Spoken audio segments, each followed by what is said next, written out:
Hello, my name is Emma, and today I'm going to be talking about my February wrap-up. Now, 2017 itself has been amazing for reading for me so far. Like, I'm loving absolutely everything I read. I'm reading so much. I'm like so much more content with where I am now with reading than where I was around the end of 2016. In the month of February, I read 9.75 books. 9 books is already impressive for me. My average used to be like 5 to 6 books per month, but I have been just flying through everything I've read, and then I also started on a novella bind-up, which is where the 0.75 comes from. Spoiler alert, I've loved every book I have read in the month of February. I think everything is at least 4 stars and above, which is like fantastic in my opinion, and I'm really excited to share them with you guys. The first book I read in the month of February was Of Fire and Stars by Audrey Coulthurst. I actually filmed a spoiler-free review on this book. I was so passionate once I finished reading it that I just absolutely had to film a review, so that is coming soon. Of Fire and Stars is a high fantasy novel featuring 2 princesses that fall in love. I feel like that little bit of information should be enough to make you want to read it,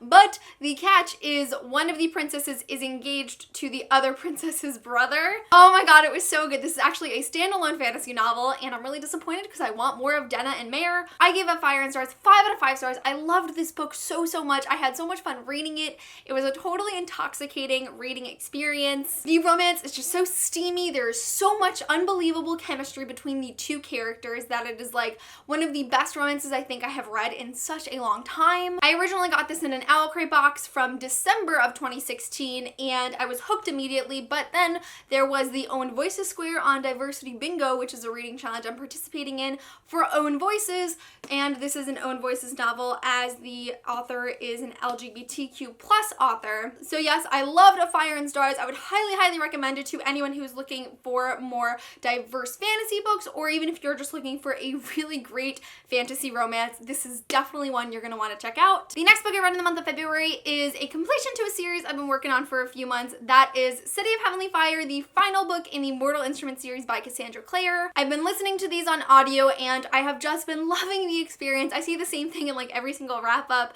but it has been so great to be back into this world, to be reintroduced to these characters with a fresh mind after going like almost over a year of not reading them. Obviously, City of Heavenly Fire gets 5 out of 5 stars for the 8th time now. It's just always such a pleasure reading them, especially because every time I do reread them, there's always at least one new book in the Shadowhunter world that I've read, and you're able to make so many more connections. I just love the Mortal Instruments series so much. I'm so happy I decided to reread them. All I want to do is just pick them up again. Like, as soon as I finished City of Heavenly Fire, I had to be like, Emma, you cannot pick up City of Bones right after. You can't do it to yourself. You gotta read something new, or at least a different book. So I'm definitely happy I have reread the Mortal Instruments series yet again. It has been a wonderful experience. I've had all of the nostalgia from the first time of reading it, and of course I'm always discovering new things each additional reread. So I'm so happy that I read this in the month of February. The next book I read in the month of February is Sad Perfect by Stephanie Elliott. I do want to just make the disclaimer here.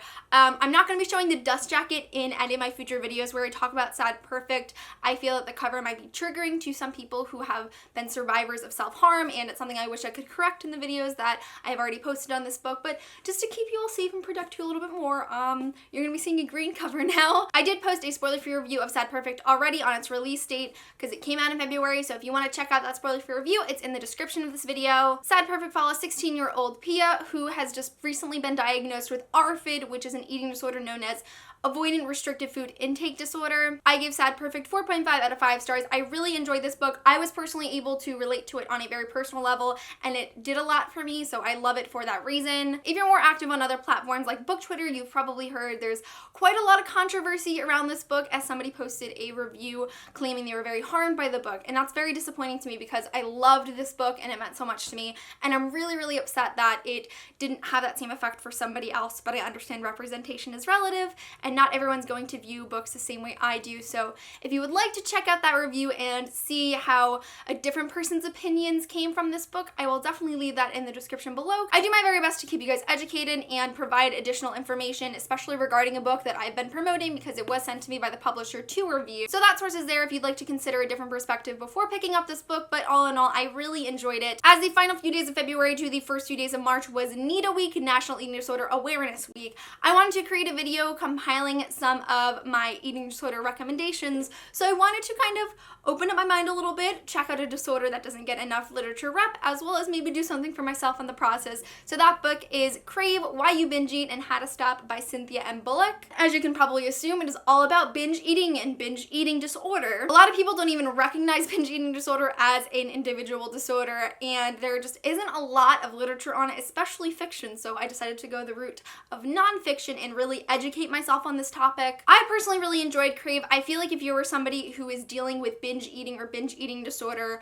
or just compulsive eating in general, this would be a super helpful book to you. It's crazy informative. It's like reading a textbook and a narrative where you're able to consume information very easily and it doesn't feel like a total drag like a lot of nonfiction self-help books would. I personally was able to relate a lot of this book to my own personal eating habits. I learned a lot. I'm able to better identify my triggers and whatnot. So I think this is a super useful book for a variety of reasons. And if you're somebody who's looking to educate yourself more on eating disorders or specifically binge eating disorder, I'd highly recommend it. I think I gave this one 4 stars. I'm pretty sure. It was a really good read. So while I have loved those first 4 books that I read in the month, I hit this point with this book specifically in the month of February where I just could not stop reading. That book is Under Rose-Tainted Skies by Louise Gournal. This is another mental health book, which I think has a lot to do with the fact that I've been reading so much is because I have been going through mental health novels like crazy. It's an Owen Voices novel featuring a main character that suffers from anxiety, OCD, and agoraphobia, which if you didn't know is an intense fear of going outside. So our main character has not left her house in about 4 years other than to attend her therapy appointments. Nora has been going through a lot. The combination of those 3 illnesses are so powerful and it really has a huge impact on her life. A new boy named Luke moves in next door and Nora is terrified of making a new friend and somebody who might be more than a friend because she can't go outside. She doesn't consider herself a normal teenager and she doesn't think that Luke deserves that. She thinks that he deserves a normal teenager.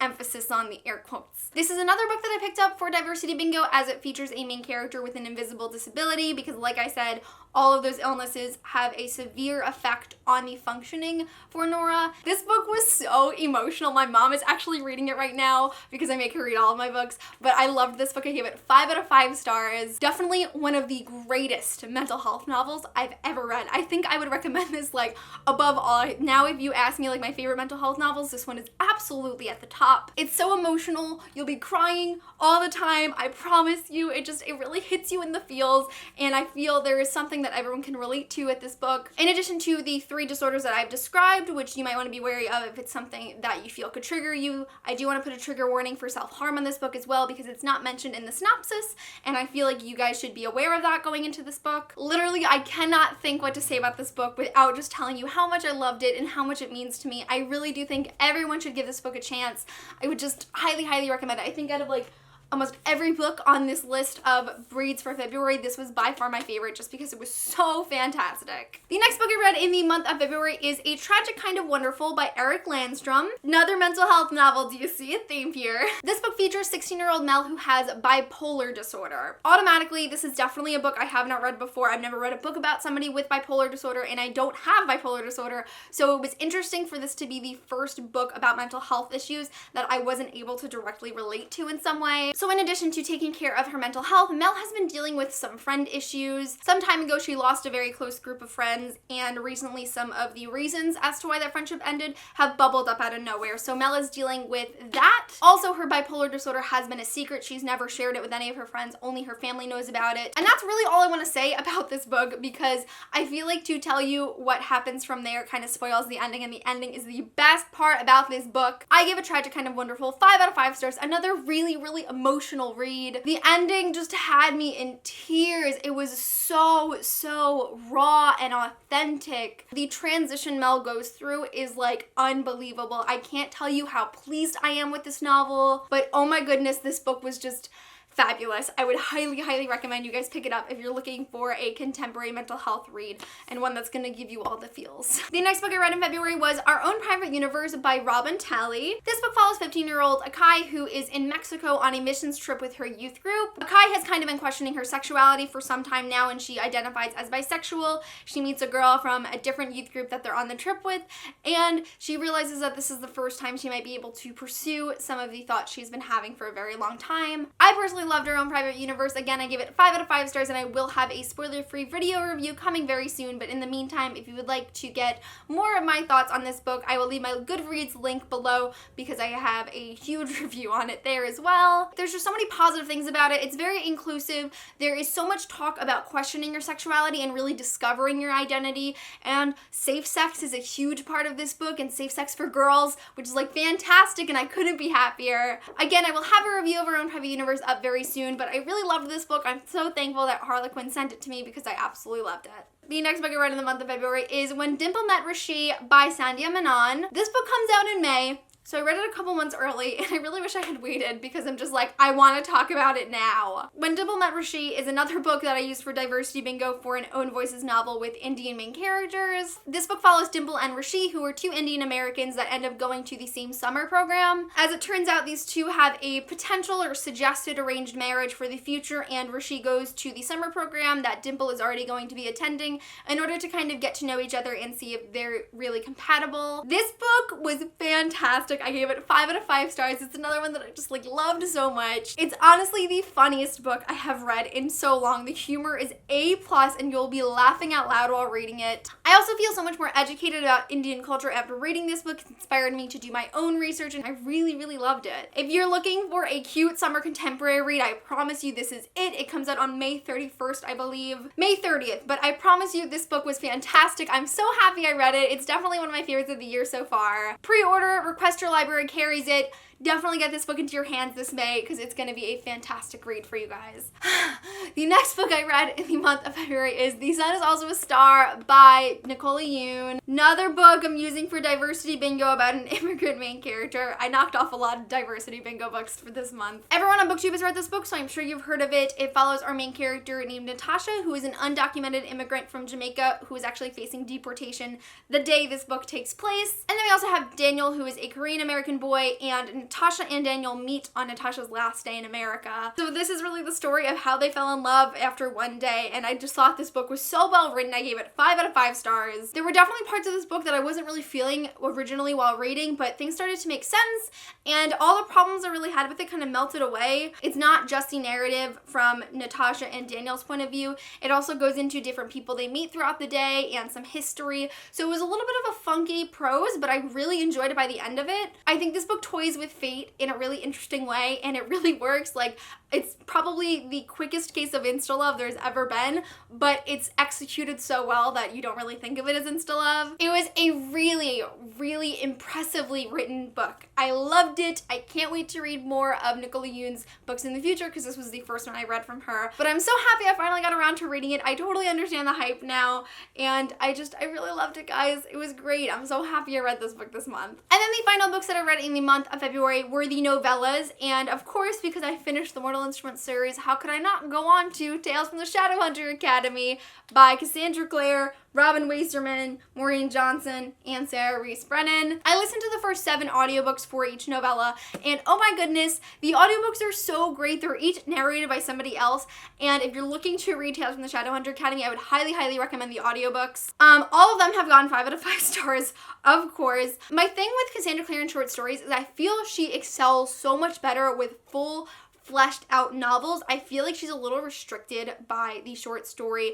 format, but there's something with the audiobooks that kind of eliminates that, and it feels more natural, and I just enjoyed them more as if I didn't enjoy them the first time I read them. No, I read 8 of them. I read 8. I have 2 left. So I even read an additional one that I just forgot about. But yes, these audiobooks have been so much fun. I feel like I am grasping the stories told in this novella so much better than I originally did, and it's really preparing me for Lord of Shadows, which is coming out this May, and I'm really excited about it. But yes, I'm really, really happy that I'm rereading Tales from the Shadowhunter Academy and enjoying them even more this time around. So that is it for my super long, tons of books February wrap up. I'm really, really loving everything I'm reading in 2017. It's fantastic. It's motivating me to read so much more. I really hope March is just as good of a reading month. Let me know your favorite read of February, but that is it for this video. Thank you guys so much for watching, and I will see you soon for a new one. Bye!